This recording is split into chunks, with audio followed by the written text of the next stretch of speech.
What's going on, guys, and welcome back to Footy with an Edge.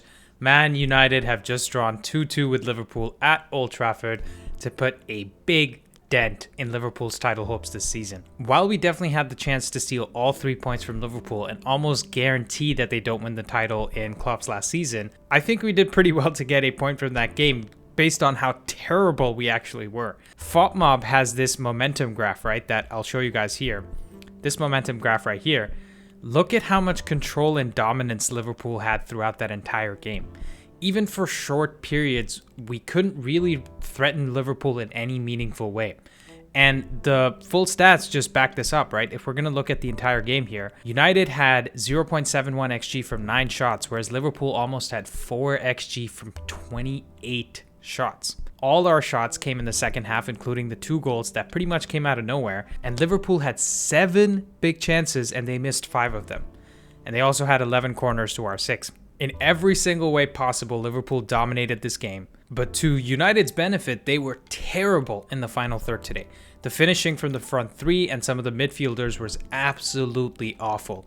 Salah, Nunes, Diaz, McAllister, and Szoboszlai must have left their shooting boots at Anfield because they had plenty of chances to put this game to bed. And if I was a Liverpool fan, I'd be looking at these 2 games against United this season and wonder how you didn't get 6 points from them.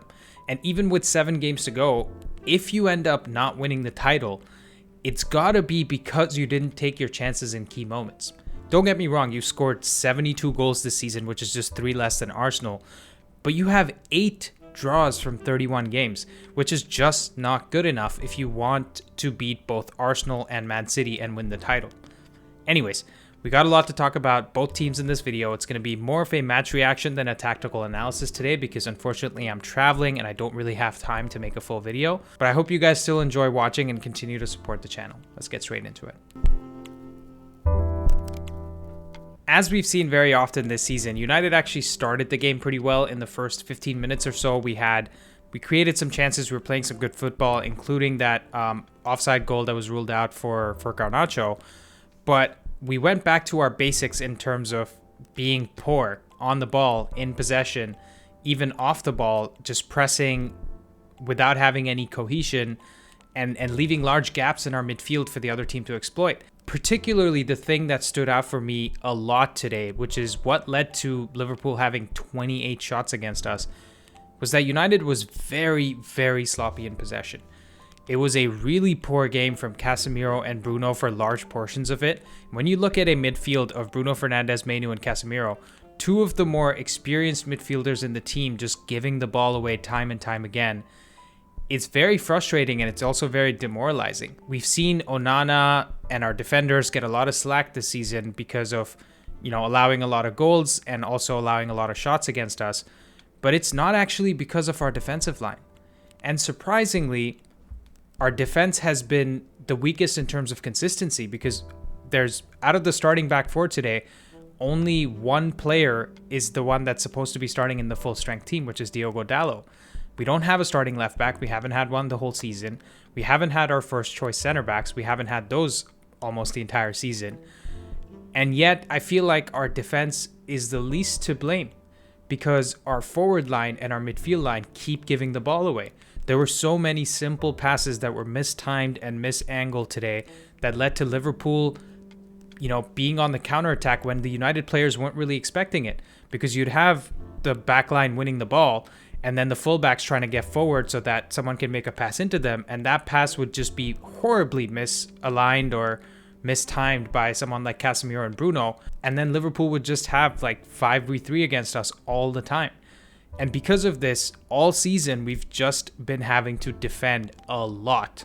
I guarantee you that we've defended 2 or 3 times more possessions per game than a team like Tottenham, Villa, any of the teams above us, right? And that's purely because of our poor decision making when we have the ball and we're trying to counterattack too quickly. And that was a big problem today, being sloppy in possession. In terms of Liverpool, I think they're just far ahead of United in terms of keeping the ball and moving the ball.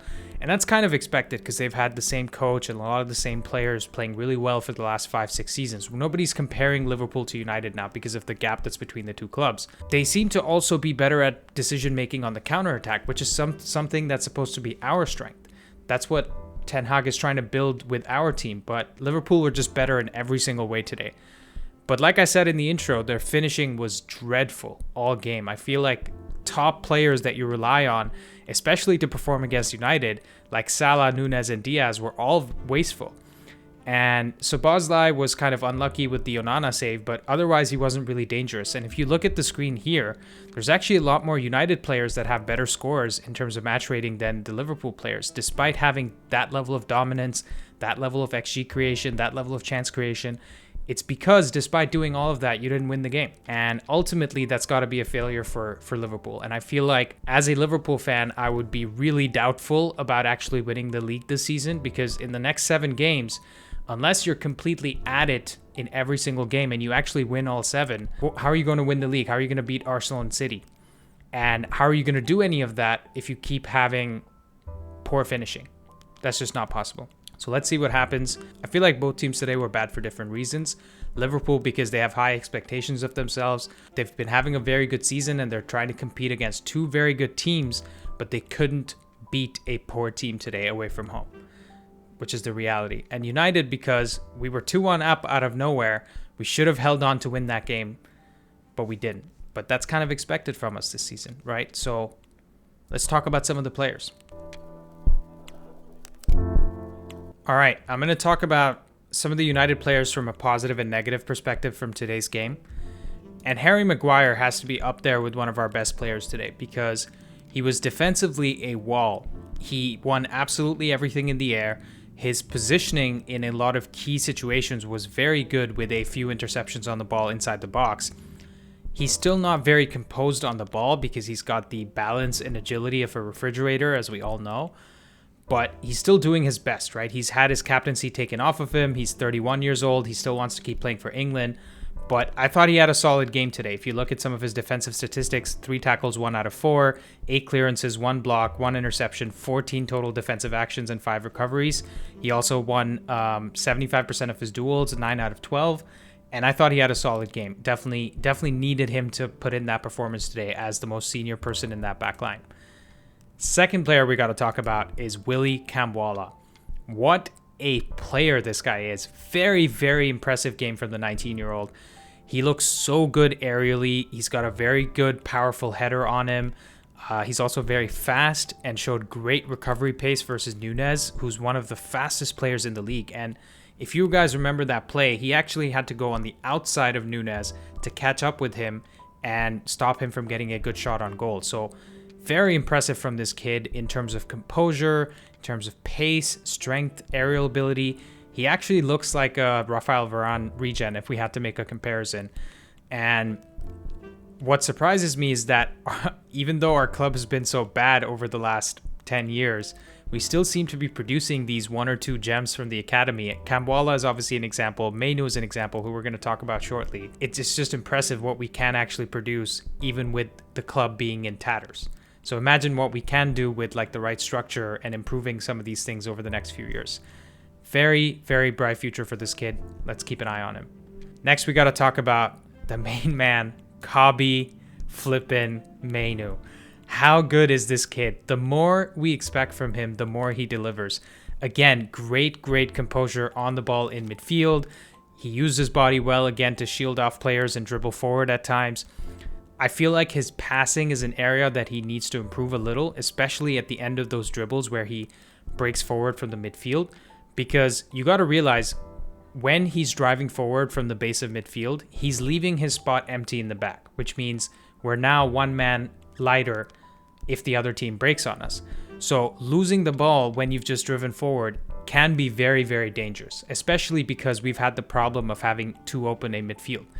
But I feel like he's going to get better at this with experience in terms of knowing when to get forward and make the right pass versus when to stay in his position and just let someone else dribble forward. But, and this is a big but, what a flipping goal from Mainoo today. My word, take a bow, son.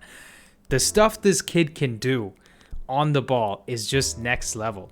Like, we already know about his dribbling, but that finish against Wolves to win us that game, and this goal today, the curl on that ball, man. I think I heard in an interview somewhere that he was a forward in the academy growing up till he was about 14 or 15, and then he sort of moved back into the midfield, and you can see it. The finish that this kid has is amazing. The curl on that ball, even someone like Marcus Rashford doesn't have that, curled finish in his game, but for him to do that from midfield out of nowhere today was just fantastic. Seriously, take a bow, Mainoo. And based on all of the things we've seen from him this season, to think of him as a defensive midfielder is a literal crime. We have to stop putting pressure on him to play deep and sit in front of the back four, because that is just wasting his talents and abilities on the ball. We have to start putting a more balanced midfield around him over the coming weeks and months and years, so that he can actually spend more of the time driving forward towards the edge of the box and spend less time worrying about what's behind him. I think he is the true number 8 that we have to develop. And to do that, we got to stop having, a pure 10 in Bruno in front of him and a pure 6 in Casemiro behind him. We need to have a midfield that kind of does a little bit of everything, so that he can also do a little bit of everything and develop into a mature player. Next, we got to talk about Rasmus Højlund. He didn't have a shot today. He played 90 minutes for us as the striker that we paid 70 million for, and he didn't have a single shot today. He worked so hard for the team off the ball. If you just look at his stats and his rating from FOTMob, you're going to think he had a bad game today. But where would we be without this guy? With how poor the team has actually been playing this season, he unfortunately looks like a 70 million replacement for Wout Weghorst, because he's getting no service and he's expected to work tirelessly off the ball and on the ball for our team. Whether that's pressing out of possession or making runs into the channel out of possession, or using his hold-up play to block both opposition central defenders so that the wide players have space to run in between the center back and the fullback. He just does it all. Can you imagine once this team starts clicking and we actually have our fullbacks getting to the edge of the box and putting crosses in for Højlund and, giving him cutbacks and playing balls for him so he can make runs into the channels, how good he will actually be, because he has everything in his arsenal. He's strong, he's tall, he's also fast for both of those attributes, which is kind of a rare find, and he has the right mentality. I actually think he can be a future captain for us if he wants to be, and he can certainly score 20 goals a season for us very easily. We just need to find creativity for him so that he can actually go and do that. But seriously, amazing contribution from Højlund today, and I think we shouldn't sit on that. All right, now it's time to talk about the United players that had bad or terrible games, and in general, what's happening to them this season. Because Casemiro looks like an absolute shell of himself. Where he was our defensive rock last season, he's gone missing from the midfield totally. He goes to ground too easy. He vacates his position to press at the wrong time. His passing in possession is woeful. In fact, it's so bad, I think it might be some of the worst passing I've seen in an experienced midfielder ever. This guy's 32 years old. He's been playing football for 20 years probably, and he doesn't look like he can pass a parcel right now. I have no idea what's wrong with Casemiro. Maybe he's already checked out in terms of the struggle and the fight that is needed for our club right now. Because I get it. It's difficult to play in the United midfield because we're a team that keeps giving the ball away and inviting pressure onto ourselves. And we're probably defending 2 or 3 times more possessions than any other top team in the league, which is why our backline looks knackered all of the time. But it's natural to expect a little bit more from a 5-time Champions League winner in someone like Casemiro. And he's just not giving it to us at the moment. Maybe he needs to be sold this summer, and maybe he's already been told that he needs to find a new club. And that's why he's kind of not there. But we definitely need to look for replacements right now because I don't think Casemiro is the solution. Next, we got to talk about Marcus Rashford. Yet another player that has looked awful this season compared to last season. How can you go from 30 plus goals last season to just over 10 goals this season? What kind of top performing athlete does that?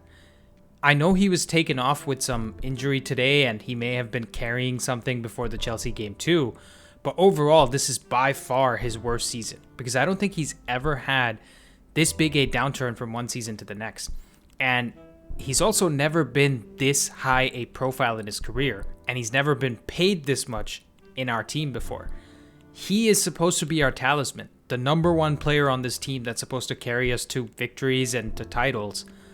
And right now we have Garnacho, Diallo, and Antony all outperforming him. And all three of those players are younger than him as well. It's simply not good enough from him, and I'm not really sure what we can do as a club to get him to improve. At the end of the day, I think he has to roll up his socks and just start performing better. But I guess time will tell what happens with Rashford. And lastly, we got to talk about Bruno Fernandes.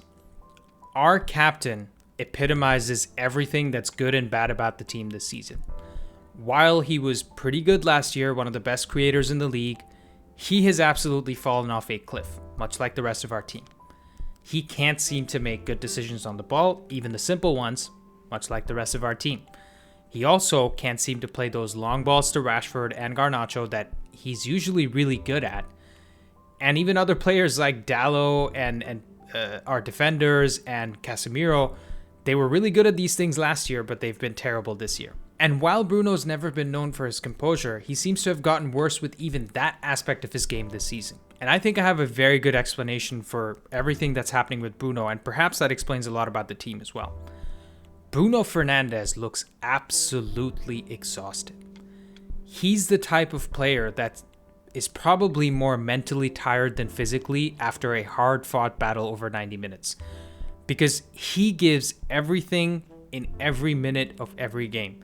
And as a captain of the team, the responsibility on him has increased even tenfold beyond what it was last season. I'm sure you guys saw the video of him in almost tears after the FA Cup win against Liverpool a few weeks ago, when the reporter said, you know, you've absolutely given everything for the team and the fans really appreciate it. And he was almost in tears because you can see how much wearing the badge means to him. This man is so passionate about his job and his team that he's been giving everything for us for so long that I think he's just tapped out. And people might say, okay, how does he play so well for Portugal? It's because he doesn't have to do everything in that team. And because playing for Portugal once every few months doesn't hold a candle to playing for a club like Man United twice a week. Ever since Bruno has signed for the club, we've been in a bad place as a team, as a club. Our manager's constantly changing. And yet the expectation is on Bruno to keep performing at a very, very high level no matter what. He's almost a victim of his own success from his first 2 years at the club. And even if you look at his entire tenure in terms of goals and assists, what he's produced, it's very elite. But we still don't give him the full credit for it. And we also have to remember, every year since he signed for the club, the pressure has only increased because we've gone further and further away from winning a title. The pressure increased when Ronaldo, Sancho, and Varane were signed in that summer. The pressure increased when Ole got sacked. The pressure increased when Ranić got sacked and we had our worst season ever. And the pressure also increased when Ten Hag was hired and had an above average or above expectation for a season. There's only so much one man can do, and surely we all agree that our club being this bad over the last 2 or 3 seasons is not purely on Bruno.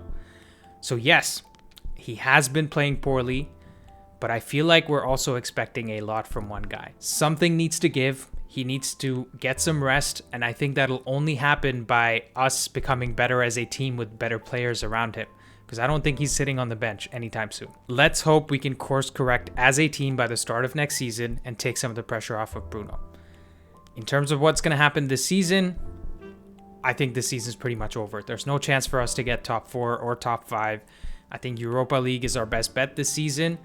This was a good point because we played a terrible game and still managed to take something away from Liverpool more than gain the point ourselves. The season's already a write-off. Let's agree on that. We've got 7 more games left. Let's just finish things off and hope for a good summer and a good start to the next season. Hope you guys enjoyed. Thank you for watching. Like and subscribe, and I'll see you next time.